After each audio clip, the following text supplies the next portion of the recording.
Assalamualaikum warahmatullahi wabarakatuh. Saya Ahmad Rifi Fanani, NIM 191300028, kelas PIPSB. Di sini saya akan menjelaskan tentang bahasa. Apa itu bahasa? Bahasa adalah suatu sistem lambang bunyi yang digunakan manusia untuk berkomunikasi dengan makhluk lain. Bahasa itu juga dapat diartikan dengan suatu sarana yang digunakan manusia untuk berinteraksi atau berkomunikasi dengan manusia lain.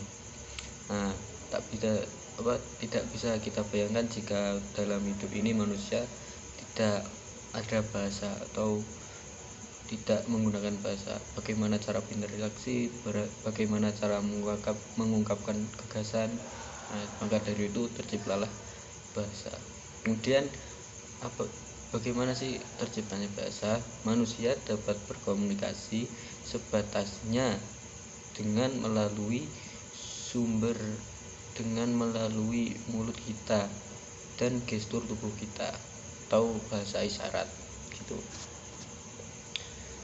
Tapi lama kelamaan otak kita itu otak kita itu selalu berinovasi atau selalu berinovasi sehingga dapat memahami hal-hal yang lebih kompleks. Kita mulai memahami benda, makanan, hingga situasi bahaya menjadi sebutan-sebutan yang lebih simpel. Kemudian bahasa itu diteorikan meniru bahasa sumber suara sesuatu tersebut.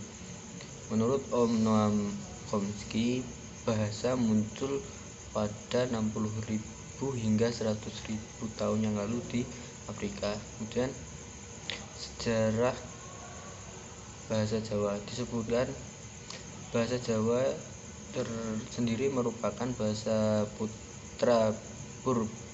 purba, bahasa Jawa zaman dahulu, juga dikenal dengan nama bahasa Nusantara Purba. Di mana bahasa ini dikenal satu rumpun dengan bahasa Melayu Purba sampai saat ini. Memang tidak ada yang tahu pasti tentang asal-usul bahasa Jawa, karena dari zaman kerajaan pun telah digunakan, sehingga ketika kita lebih dalam menelusuri bahasa Jawa, kita akan menemukan bahasa yang disebut dengan bahasa Jawa Purba. Dalam beberapa penelitian disebutkan bahwa bahasa Jawa itu merupakan induk dari bahasa wilayah Austronesia.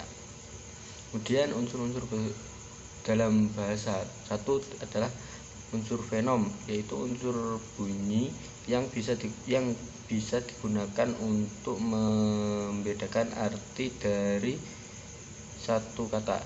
Kemudian yang nomor dua, morfen, yaitu unsur terkecil dari pembentukan kata dan disesuaikan dengan aturan suatu bahasa.